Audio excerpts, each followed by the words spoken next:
Hey, this is Malika of Evanston Live TV, and welcome to Channel 6. Today, I am honored to have with us licensed psychotherapist Joyce Marter. Thank you so much, Malika, for having me on. I'm so honored and excited to be here.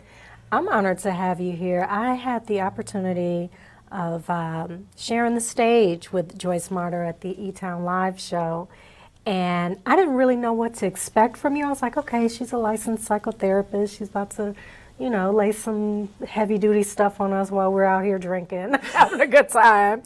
And you brought it. I mean, you were awesome. Aw, thank you. That was such a fun event. And I really enjoy speaking to people. That really fills my cup. I'm really passionate about the work that I do and about destigmatizing mental health issues and making it fun and approachable and funny. That was a really great night. I was honored to be on the stage with you. Yes, you kept it. What I liked about your style was that you kept it light and we could relate to you. So it was like you captured us.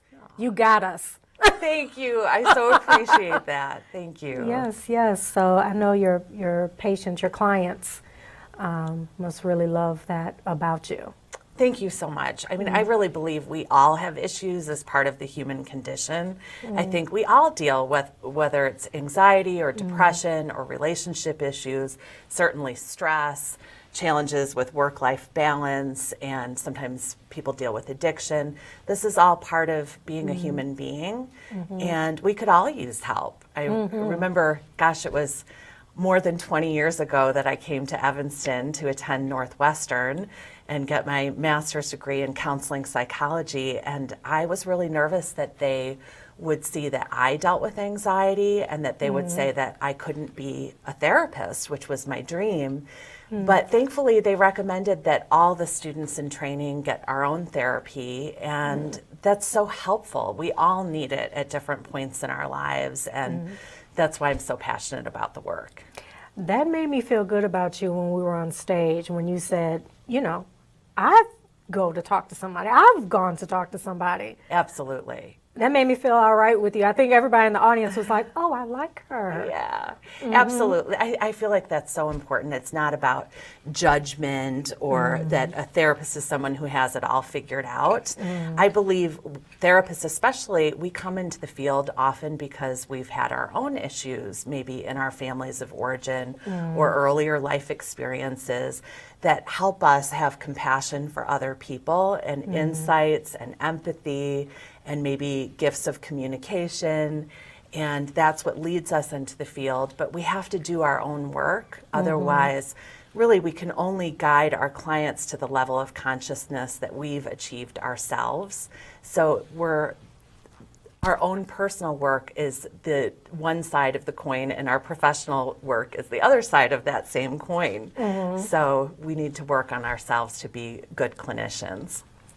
Okay, so, well, let's jump right in it. My concern, yes, I think everybody should have a therapist. Yes. Like, you have your primary physician. I think everybody should have a therapist because you need, surgery on the soul sometimes, to get you through rough patches. I agree. We all have mental health like we have physical health, and I think seeing a therapist should be like going to the dentist or the doctor. It's a routine, preventative form of health care, and we all need support. It's like having a personal trainer for your mind or for your relationships. And it doesn't mean you're crazy. It doesn't mean you're in crisis. It's about health and wellness. What are your thoughts on children? Because I have been meeting so many children, who have been diagnosed. It's too early for them to be diagnosed like schizophrenic or really bipolar, but so many of them are on medication already. And I talked to a young man and he was like, yeah, half my class is on medication. That's what we all have in common. And I'm like, what is going on? Right. It definitely is concerning. And I do really feel like we are in a mental health epidemic in our culture. and more people are dealing with depression and anxiety and attention deficit issues and addiction issues, and it's flowing down to our children. And I do wonder if some of that has to do with technology, that we're so busy and we're plugged in 24/7 and we're inundated with so much information, it's overwhelming. And I think people are getting disconnected from themselves and one another. They're not really maybe taking time to pause and check in with themselves on a deeper level, or look at their loved ones in the eye and have more meaningful, deeper conversations and connections. That's getting lost. And so people are feeling lonely and isolated. I do think that in some ways it's good that kids are talking about mental health issues earlier on, and they're becoming informed and aware that these are issues that many people deal with and treatment is available. And I do think that medication is a useful tool when it's used appropriately. It becomes concerning when perhaps kids are overdiagnosed with something like ADD. I think many kids are overdiagnosed with ADD.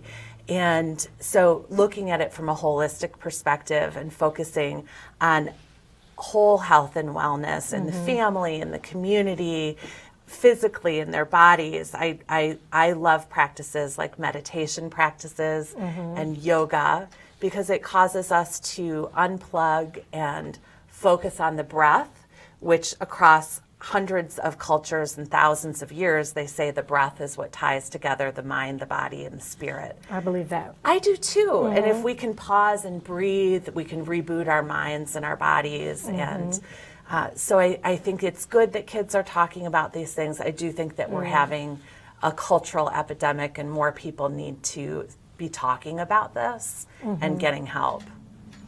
So how would a parent know if their child is really a candidate for medication, for Adderall or things like that? How would they know that, as opposed to, maybe a doctor that's just trying to make some money? Right. Well, I am a licensed professional counselor, and I definitely believe that a good place to start is with a counselor or a therapist. So to meet with somebody who is trained in mental health and behavioral health issues for an assessment, for a consultation. And the schools have school counselors or school social workers often that are available. They're a great resource. So I would definitely encourage parents to have their kids talk to the school counselor. Again, I'm really passionate about destigmatizing and saying, hey, this is something healthy and normal, and this person's here to help you. And have that assessment, and that professional can let you know if medication is a tool that can be helpful. So in counseling or therapy, there's many different things that a therapist or counselor can do with a client, whether it's a child or an adolescent or an adult, by helping them change their thinking. So cognitive behavioral therapy says that our thoughts create our emotions and our behaviors. So we can turn down the volume of our anxiety by turning down the volume of our inner critic, for example. So if we're saying a lot of negative things to ourselves, that's going to fuel our anxiety. But if we can learn to recognize when we're doing that and think with compassion, we can feel better. And that can be transformative and life-changing. Therapists can teach other tools and techniques as well to improve relationships and support, and practice mindfulness and other things that can really help people. And then if medication is something that really would be helpful, then they can make a referral to a psychiatrist who can prescribe that medication. I personally prefer that medication for mental health issues, psychotropic medications, be prescribed by a psychiatrist rather than a general practitioner, because psychiatrists really specialize in mental health issues, whereas a general practitioner may be less informed about other modalities of treatment or counseling that could be helpful other than medication. Anxiety is a big one. It sure is. Anxiety is I think everybody experiences some level of anxiety. Definitely. Breathing definitely helps It does. with that. I don't know, B12. What's the new thing? Ashwagandha. Have you heard of that one? I have not heard of that one. I got it from Whole Foods recently. That helps with anxiety. But if someone was to come to you about, I mean, I know people who have like severe Yeah. anxiety to the point they can't function, you know, or they procrastinate. They're successful, but they darn near destroy their opportunities because that anxiety takes over. Yes. What's something you would say to someone who experiences that often? Right. Well, you mentioned procrastination, and that has to do with perfectionism, which can fuel anxiety. So again, using that cognitive behavioral therapy to look at what are the belief systems about your expectations about yourself, and turning that down to more realistic expectations, and practicing self-compassion, that we all make mistakes, we're human, and learning how to forgive ourselves and not expect ourselves to be perfect. And I think we need to remember, you know, we all have our egos, and our egos can be really challenging. I mean, we have egos as part of the human condition, and it's the mask that we wear to the world around us. But it can be really challenging if we're expecting ourselves to be perfect. And with social media, I think a lot of times people, you know, we compare our insides to other people's outsides, and we think everybody else's life is perfect. And really, we all have issues. And that's been one of the greatest blessings of being a therapist for 20 years is my clients have been everyone. And everyone has issues. It doesn't matter where you live, what you look like, how much money you have. It's part of the human condition, and getting help can be really a huge relief. Yeah, it's interesting you say that about social media, because a lot of people do.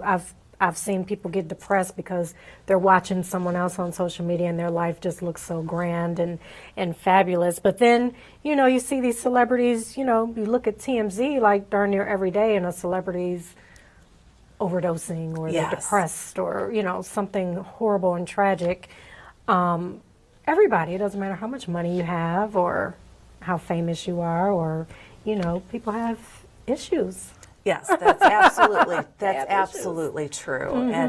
And yeah, we need to, I love when celebrities come out and talk about their mental health issues or their addiction issues, because that's normalizing and it's validating that here they are, they're beautiful, they have tons of money, they're famous, but they struggle with the same issues that you and I may struggle with from time to time. And so that really is very powerful, again, for destigmatizing mental health. And yeah, we've just got to kind of keep it in mind when we're looking at Instagram that things have been photoshopped, things have been arranged.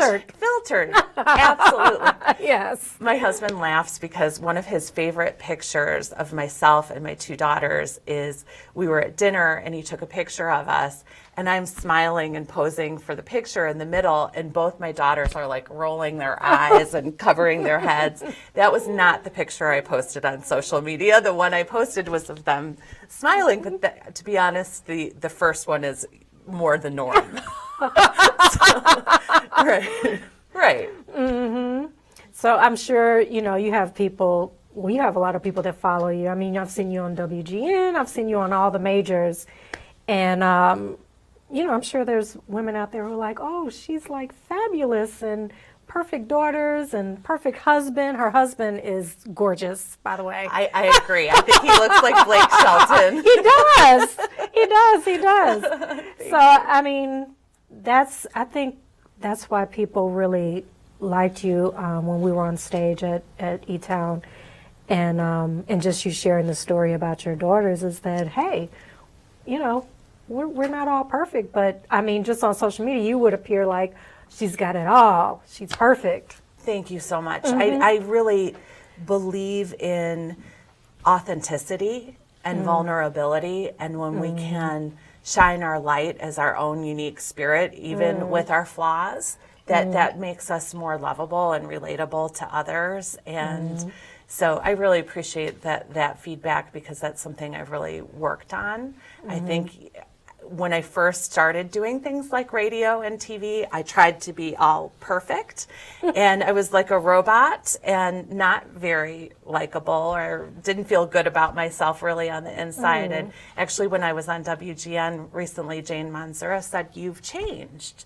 And I felt like I did a much worse job, in the sense that I was flubbing over my words and kind of bumbling a little bit. But I was happier and relaxed, and that's what she was noticing. I was more being myself. And I think that that's something we can learn through therapy and through meditation and yoga practices, and kind of taking off our ego and shining our light.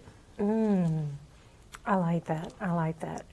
Yeah, take some of the pressure off yourself. It does. Just be real. It does. Just be real. Right. Wow. There's a lot of adults experiencing depression and coping skills. What's your advice to them? One, I think we should all have therapy. Yes. that helps everybody get through. But even when they're like at work and having to deal with someone who clearly needs therapy, Yes. but Yes. refusing to get it, like a narcissist, what's your advice to people who are having to cope with things like at work? Do people come to you just for work issues? Yes, absolutely, all the time. And actually, I give a presentation about how to deal with difficult people. And the narcissist is one of the 5 different personality types that we cover in that presentation. And Tell people what a narcissist is. well, a narcissist is a person whose ego is very prominent, and so they're very arrogant and grandiose. And one of the cornerstone features is that they lack empathy for other people. So they truly have a very difficult time imagining how another person might feel. They see everything through their own experience, through their own lens, and they often do not have self-awareness of their own faults or how they're negatively impacting other people. And they can easily experience a narcissistic injury. So if you aren't giving them enough attention, they might get angry with you, and usually then will blame you. Then it's somehow you're not enough. You are flawed. When actually it is they themselves that feels really inadequate inside. And so they cope with that by peacocking. And so it's kind of interesting and a really challenging personality to deal with at work, definitely. So you said a narcissist injury. Yeah, a narcissistic injury. Okay. Exactly. So if you aren't feeding the ego and you somehow challenge them, maybe disagreeing with them or something like that, then you might trigger them and Get injured. Yeah, get injured. Get fired. Get fired. Yeah, I think a lot of people have had to deal with that. So is there a way to deal with the narcissist? Well, I think that it's about taking care of ourselves in those relationships. So if you choose that you are going to stay at your job or in a relation, maybe the narcissist is a family member and they're not going anywhere, then you need to think about how you're going to take care of yourself in the context of that relationship. So you need to do your own self-care so that you're grounded and you're in a good space and you know that you are all good. And then kind of put on your emotional Teflon before dealing with them and protect yourself and just kind of let their stuff bounce off of you. My kid's social worker back in the day at Kingsley used to say, she used to tell them to be a duck. And that's what you need to do. Just be a duck, let it roll off your feathers. It's not your stuff. So I think also just shifting expectations that this person may not ever have a lot of insight. It's not like if you're going to give them feedback, they're going to say, oh my goodness, you're right. It's me. I'm so sorry. That's never going to happen.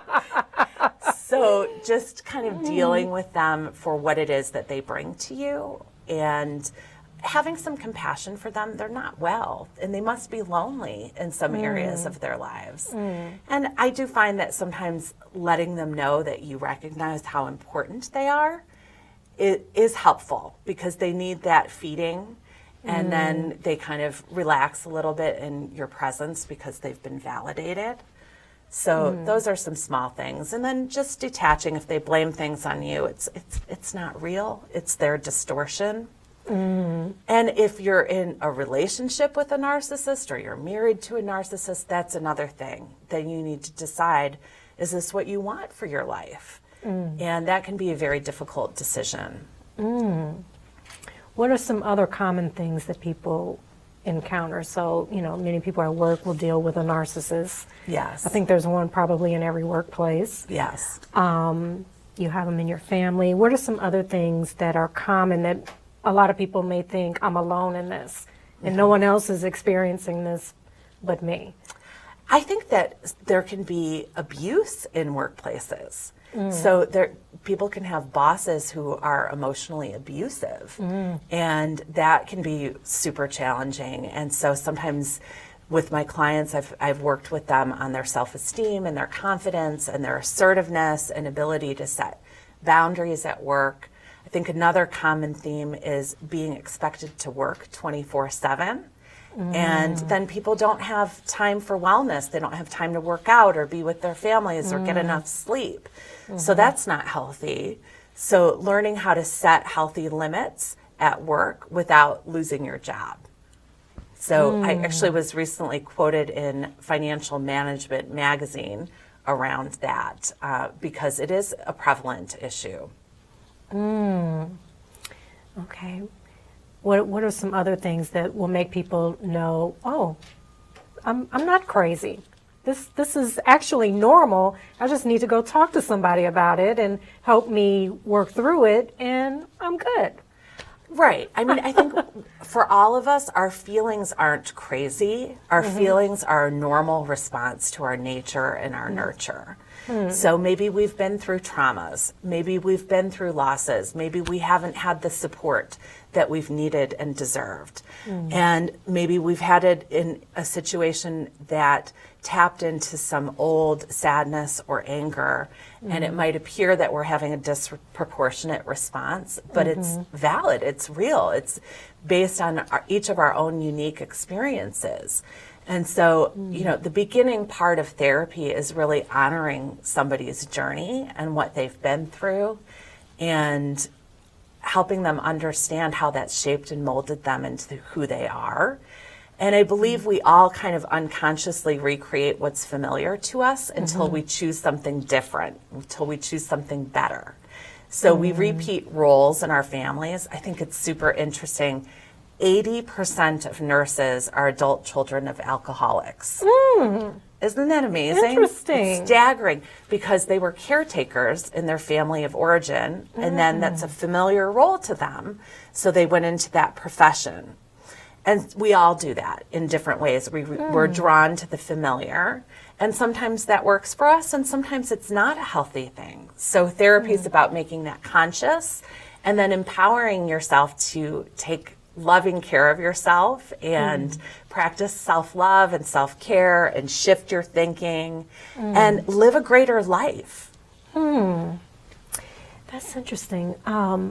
So you're saying a person's dynamic, what they grew up in, they tend to either repeat it in the workplace, or they try to overcompensate what they didn't have growing up, or That can happen too. They pretty much set up the same family life in their workplace. Yes, we learn in our families the role that we're going to play in groups. And so we recreate that in our workplace group dynamic. And so that happens all the time. And sometimes that's a positive thing, and sometimes it's a negative thing. So, but it's about becoming conscious and becoming aware of that. And in your personal relationships. So you and I were talking earlier about how we're both caretakers. And are we, I know I've had to overcome detrimental caretaking. So where I would take care of, whether it was my family members or my children or my clients to the detriment of taking care of myself. So I was neglecting my own self-care and really had to learn that it's like the oxygen mask analogy. You really have to take care of yourself first so that you can assist other people.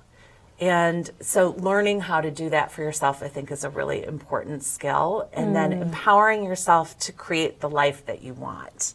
So if you don't like the way your job or your relationships or your roles in your relationships, I believe that we each have the power within us to change that. And we can access support to do that. And I love encouraging people to do that and to live a greater life. It's such a blessing to work with so many different people and to get to know them and honestly love them and support them in blossoming into their fullest self. That's so beautiful. Thank you. That is beautiful. I mean, I was told therapists aren't supposed to tell you what to do. They kind of work with you for you to kind of figure it out. Yes. Kind of give you a little map to Yes. help you get there.